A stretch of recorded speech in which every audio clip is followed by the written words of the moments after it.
Your old family home was really run down. It didn't take long to demolish. It's cleared out now and ready for a new house to be built." Haley blurted out over the phone that she had destroyed my beloved family home. Despite my protests, she went ahead and did it anyway. I was shocked as I looked at the pictures sent to me. My name is Grace. I'm 30 years old.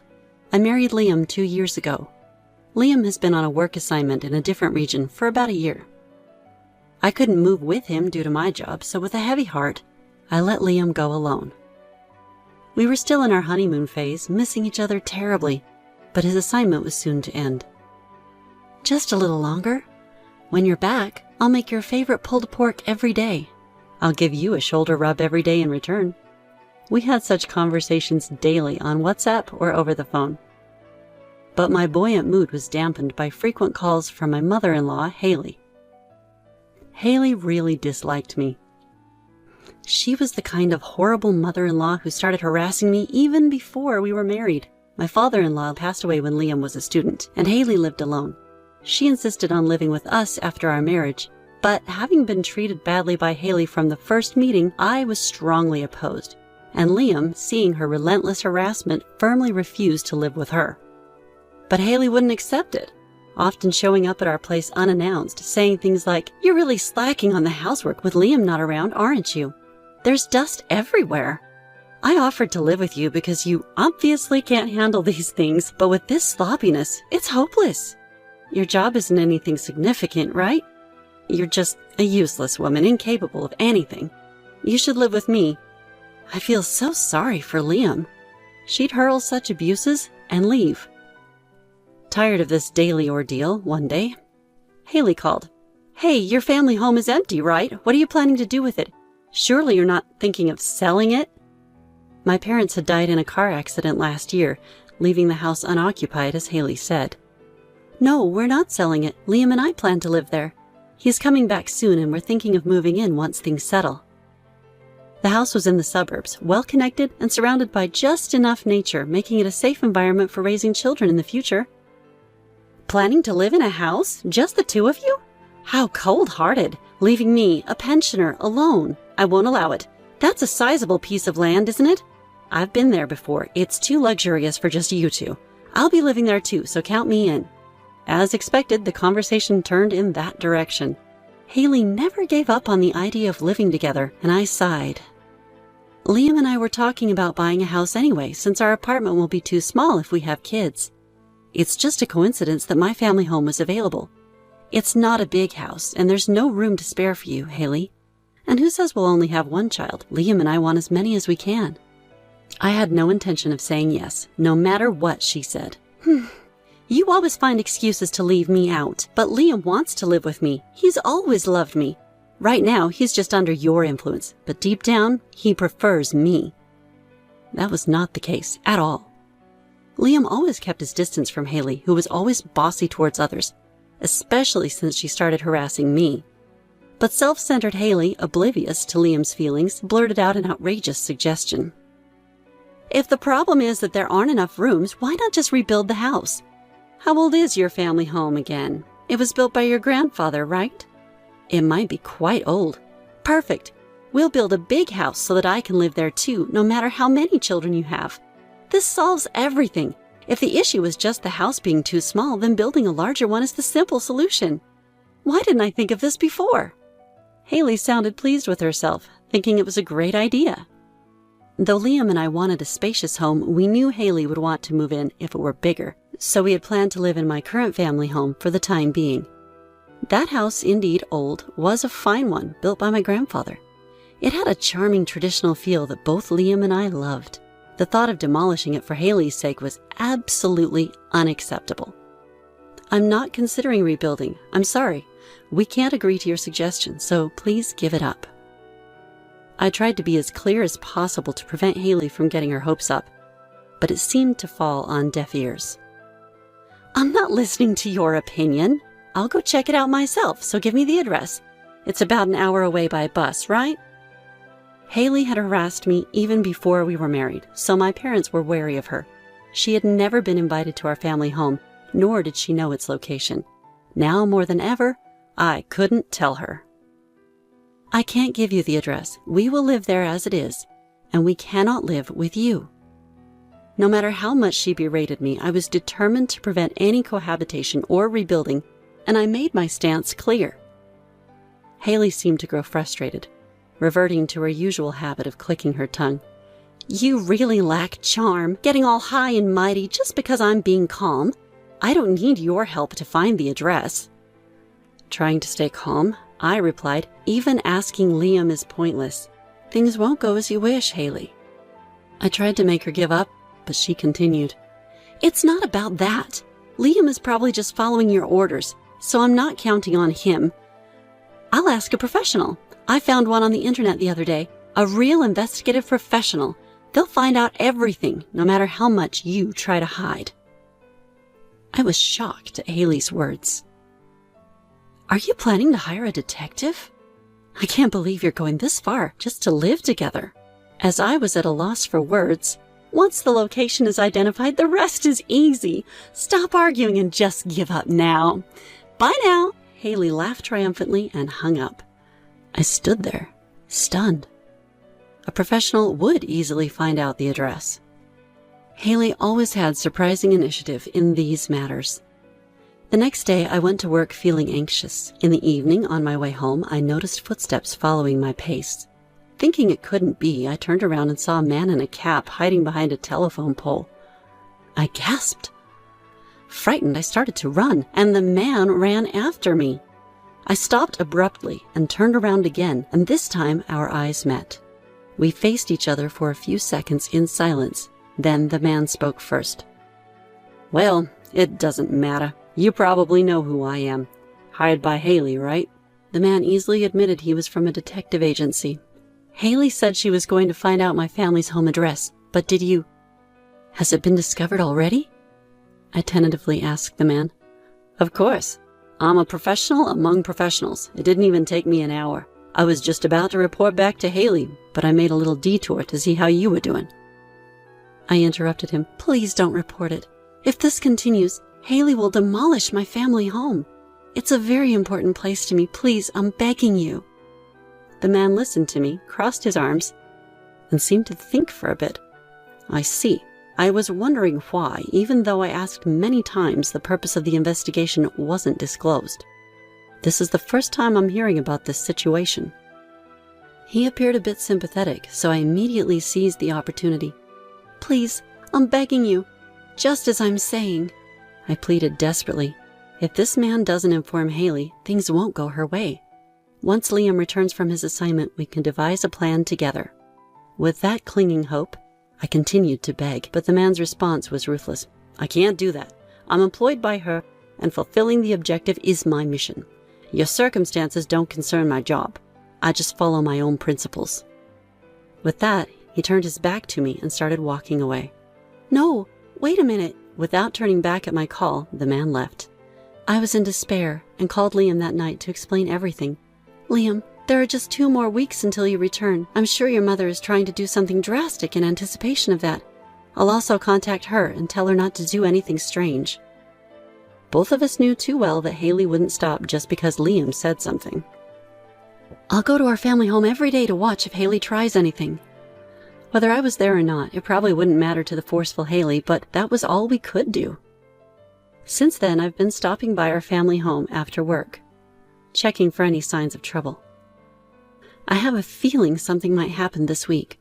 I'll go to the family home early in the morning and keep watch while cleaning inside to see if Haley shows up. I contacted Liam with a bad feeling and spent the weekend at the family home from early morning. A week had passed since Haley found out the address. It was evident that she would take some kind of action. I was determined to fend off Haley, but nothing happened in the morning or even after lunch. There was no sign of her. And finally, it was getting towards evening. It doesn't seem like anything will happen today. I'll come again tomorrow morning, I muttered to myself, planning to wait a few more hours and then head home if nothing happened. Just then, my phone rang unexpectedly. It was Haley. Hello, I just finished. I feel so refreshed. Confused by Haley's cheerful voice. What have you finished? I asked back. Oh, you don't understand? You're really slow. I've demolished your family home. It's all cleared out now. Very refreshing. I'm going to start working on the new house right away. Oh, and leave the design to me." My mind was full of question marks. I was right there, in my family home. Of course, the house was intact, and I was inside. "What do you mean?" Thinking it was a bad joke, I looked out the window, but there was no sign of Haley. "Where are you, Haley? I'm at the family home." Haley laughed loudly, ignoring my confusion. "What are you talking about? Stop playing dumb. Your family home is gone, without a trace. It's impossible for you to be inside. No matter how much you bluff, the house won't come back." I was finally beginning to grasp the situation, but it was an unbelievable fact. I hesitantly voiced my fear. "Could it be? You demolished the wrong house? My family home is still standing. Whose house did you destroy? It definitely wasn't mine." The laughter in Haley's voice stopped, followed by a long silence. No. You're kidding, right? I made a mistake? That's ridiculous. That man assured me this was your family home and sent me the address." Haley recited the address given by the man and even sent a picture. But it was a completely different place I had never seen. "Unfortunately, it seems you were misled. Haley, you've demolished someone else's house." Realization hit me. Why had the man who insisted on completing his job reported a wrong address? But at least I was safe. "What should I do? I destroyed someone's house because of that man." Haley, now in a panic, seemed too troublesome to deal with any further, but to understand the situation, I drove to the scene. Arriving, I saw Haley confronting what seemed to be the house owner, engaged in a heated argument. The owner, understandably furious, looked ready to explode. If I returned home to find it demolished, I would have fainted. But the owner, resembling a mafia boss, glared down at Haley with crossed arms and an intimidating voice. "I'm not to blame. It's that man's fault. Sue him, not me." Haley, dripping with cold sweat from fear, was shouting. I was observing from a distance when suddenly someone tapped my shoulder. Turning around, I couldn't believe it. It was the man who lied to Haley. "Ah, you're from the detective agency." The man approached Haley and asked, "Am I the bad guy you're talking about?" You! Haley yelled, her hair disheveled in anger. "Damn it! How dare you lie to me, you con artist! Give me back my money! Isn't this a breach of contract? I'll sue you! You're going to pay for rebuilding this house too!" Haley lunged at the man, but the homeowner restrained her. The man, calm and collected, unlike Haley, said, "Aren't you mistaken? I've already annulled our contract and returned the fee promptly. Hence, I'm under no obligation to tell you the truth. And as for this house's demolition, it was under your instructions, not mine." Turning to the homeowner, the man continued, "Will you take this lady away? Even if she's asked to pay for the house rebuildings and damages, she likely doesn't have the means. She'll have to work hard to make the payments." The homeowner nodded deeply and signaled to his young followers to take Haley to the car. "Wait! Stop! Where are you taking me? It was just a mistake about the house. Please forgive me. I didn't mean any harm. Say something, will you?" Haley desperately sought my help, but I was too overwhelmed by the rapid turn of events and could only stare at the man, speechless. "There's no need to say anything. She tried to set you up. Let her make amends for her cruelty towards you in her future life. Being focused on labor, she won't have the leisure to demean or use someone again." The man, looking entirely different from when we first met, gazed at me intently. "Ah, right. I haven't introduced myself. Sorry for the late greeting. My name is Noah. Don't you remember?" With a kind smile, he added, "Noah, that's what you used to call me, and we played a lot. My parents were always working late, and you looked after me, left alone at night. You took care of me like a brother, helped with homework, and even treated me to meals. Thanks to you, I never felt lonely. I really appreciate it." I had an epiphany all of a sudden. The person in front of me was, indeed, Noah. I moved away to the countryside without ever expressing my gratitude for that time. I've been searching for you ever since. The reason I worked at a detective agency as an adult was because of that. I was just in time to protect your family home. The owner of the house Haley destroyed is someone I had previously helped on a job. They're from the so-called underworld, but they shouldn't rough up ordinary people, so please don't worry. However, Haley will have to face the consequences of her actions." I barely managed to comprehend Noah's story. "Thank you, Noah," was all I could muster. "It's me who should be thanking you. Thank you, Grace." With those words, Noah left. Afterwards, Haley had to work like a rag from dawn to dusk for the mafia landlord, rebuilding the house and paying for damages. Having always thought about exploiting others, insulting and attacking them, Haley was probably working legitimately for the first time in her life. It might sound harsh, but the debt she accumulated was too great. Paying it off for a lifetime was only natural. That night when I called Liam and explained everything, "Noah must really have cherished you, Grace, to remember a favor from over 20 years ago. But knowing you, I'm not surprised you did something like that. In fact, I realize you've always been kind to others. That's my Grace for you," Liam said, sounding proud. I had to admit I had completely forgotten about Noah until today.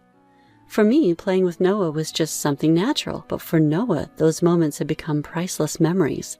Knowing this warmed my heart. Since then, Noah's been keeping in touch with us, occasionally sending messages. Excitingly, Noah is getting married soon. With those beautiful eyes of his, he must have found a wonderful woman. Feeling joy for someone else's happiness as if it were my own is truly a blessing. Liam and I jumped for joy, sharing our happiness. Surely, Noah will be delighted about the new life growing inside me. Just the thought of it makes my heart leap with joy.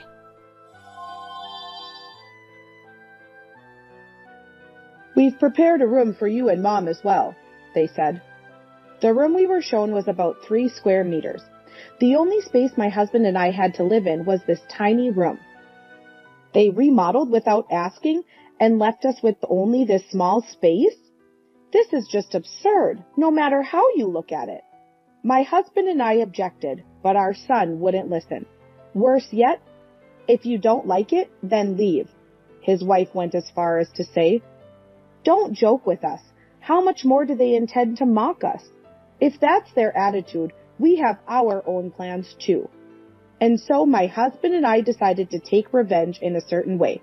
My name is Haley, 57 years old. I retired early from the company I worked at 2 years ago and have since been living as a housewife. Currently, there are 2 people living with me, my husband Jackson and our eldest son Lucas. Our second son David works for a company with transfers and lives far away, returning only during major holidays.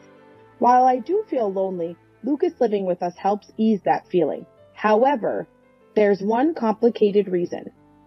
Lucas, who lives with us, is not our biological son. He is the son of my sister and her husband. They once went on a road trip and were involved in a fatal car accident. Lucas, who was sitting in the back seat, was the only survivor. At the time, he was about to start elementary school. I remember my sister happily talking about the backpack she had just bought for Lucas. Lucas had no other relatives, and we decided to take him in after discussing it with Jackson. At that time, we didn't have children of our own and were living comfortably. When we took in Lucas, Jackson kindly told him, "From today, we're your parents. You can rely on us any time." "You mean you're my mom and dad?" "Yes, that's right.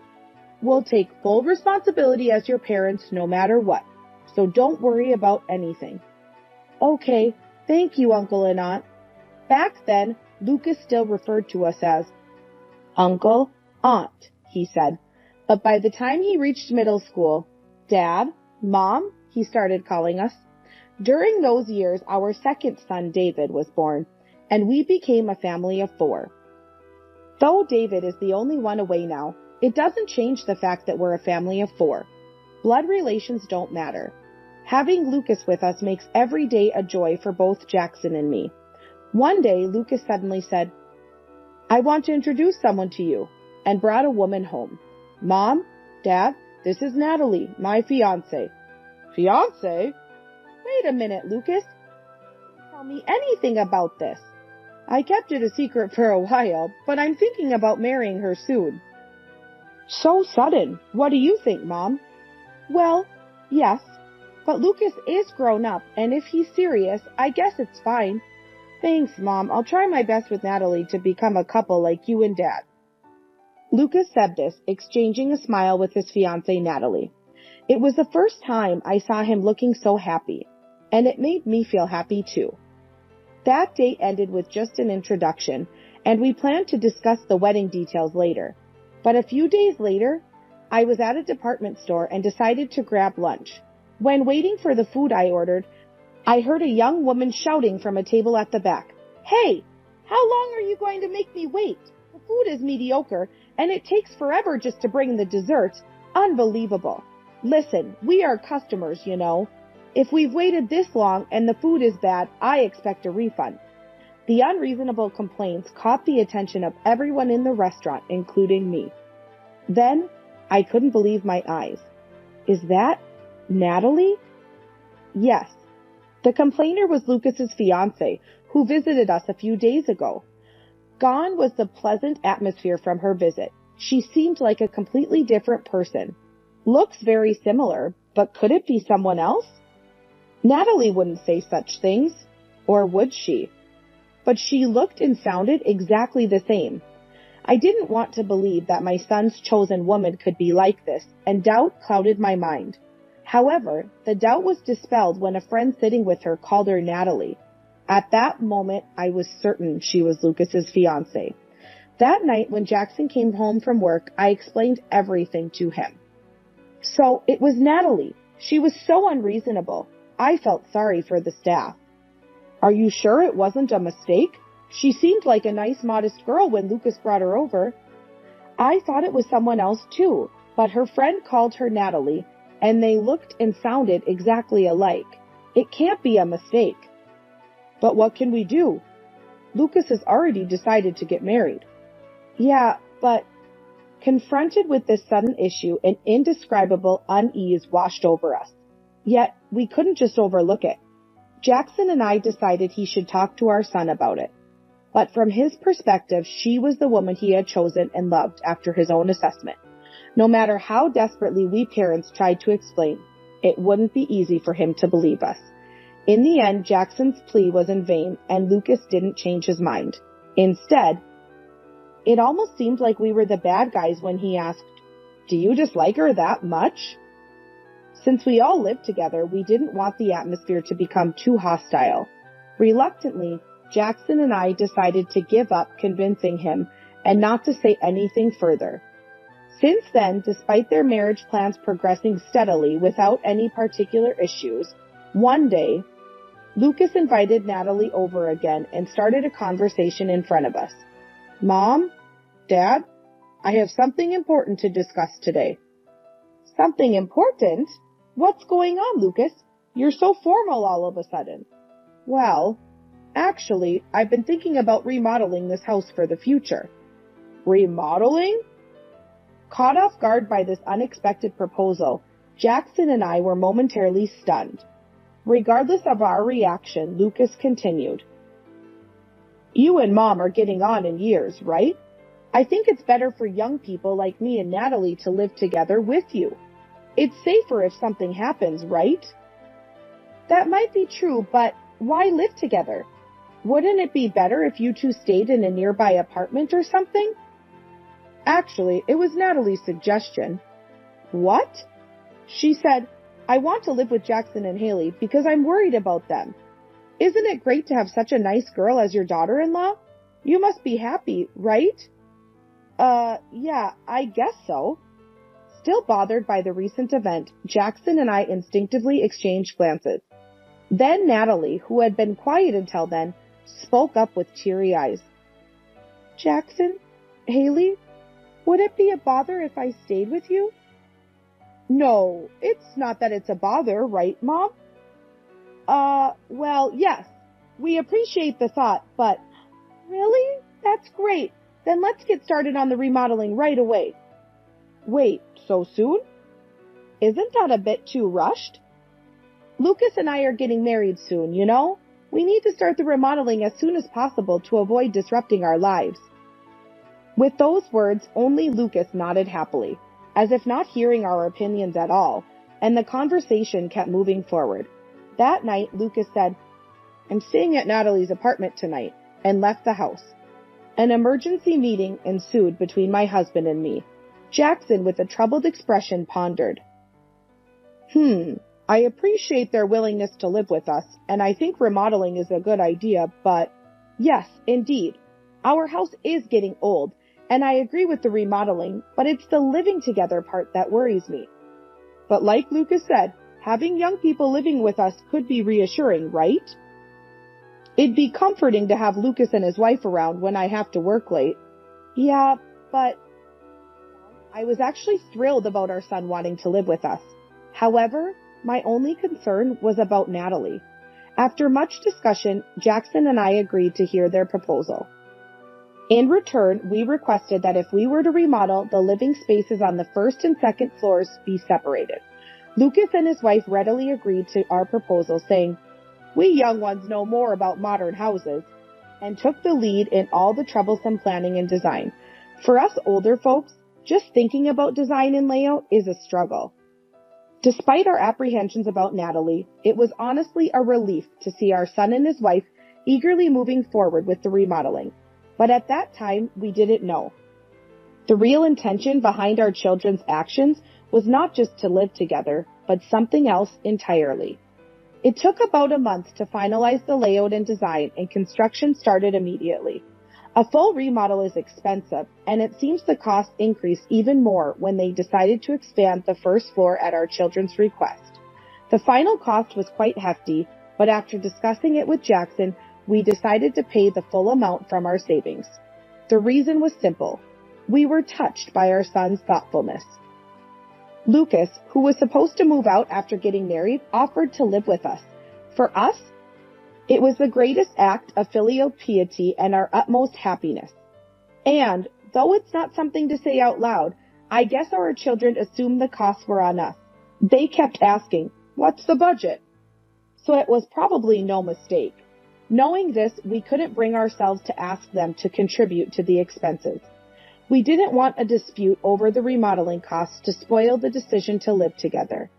Although we had our thoughts, Jackson and I moved on and purely looked forward to the completion. Months later, our home's remodeling was finally complete. Filled with anticipation, Jackson and I hurried back to our house. During the remodeling, we and our children had been living in separate apartments, so living together was just about to start. In the meantime, our son and Natalie had officially married. As we waited in front of the house, the time came for our son and his wife to join us. Our remodeled home looked strikingly beautiful, exciting us beyond our age. We never imagined it would be remodeled so splendidly. It was indeed a great decision to leave it to the younger generation, to Lucas and his wife. Despite my worries about Natalie, our living spaces were separate, so we decided to take it easy and live our lives. Gradually, my anxiety about Natalie faded, my curiosity now captivated by our newly remodeled home. After some small talk, "Shall we go in now?" my son suggested, and finally we stepped inside our home. The entrance had transformed completely, now spacious and clean. Just setting foot inside filled us with emotion.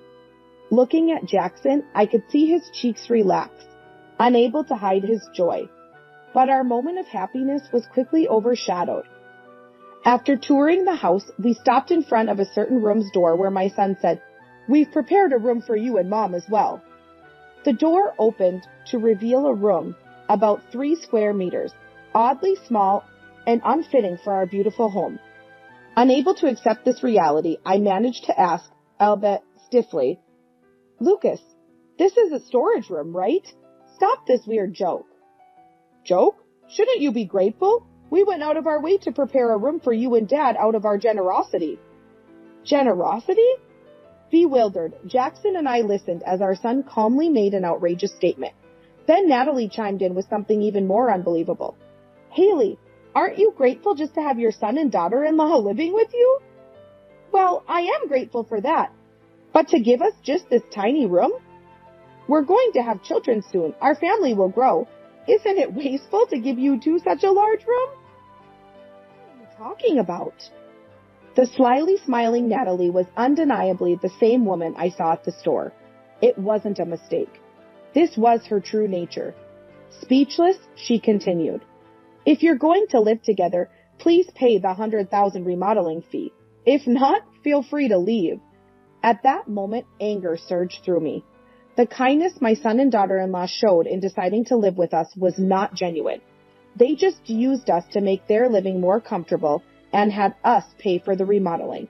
My body began to tremble, growing hot with rage. Jackson must have felt the same, shaking with anger though his head was bowed. But Natalie was oblivious to our feelings. With a smug smile, she said, "Not saying anything means you agree to live with us, right? So we're counting on you for the payment." "We won't," I said firmly. "Huh? Did you say something?" "We won't live with you." "Excuse me?" The expressions of my son and his wife froze. I realized the Lucas we had raised with so much love was no longer there. Ignoring their bewildered faces, I continued, "We'll pay for the remodeling of the house, but we won't live with you. You two will have to leave." "What? What are you talking about? So you want me and Natalie to leave, Mom? That's low." "My line. You two were just using and deceiving us all along." My outburst seemed to shock them, making them flinch. Then, previously silent, Jackson spoke calmly but firmly to our son. "Lucas, I'm sorry, but you and your wife need to leave, as your mother said." "What? Dad, what are you saying? We were going to live together. After all of this effort?" "Shut up! Who do you think you are? This is my house!" Jackson roared with an intensity I'd never seen before.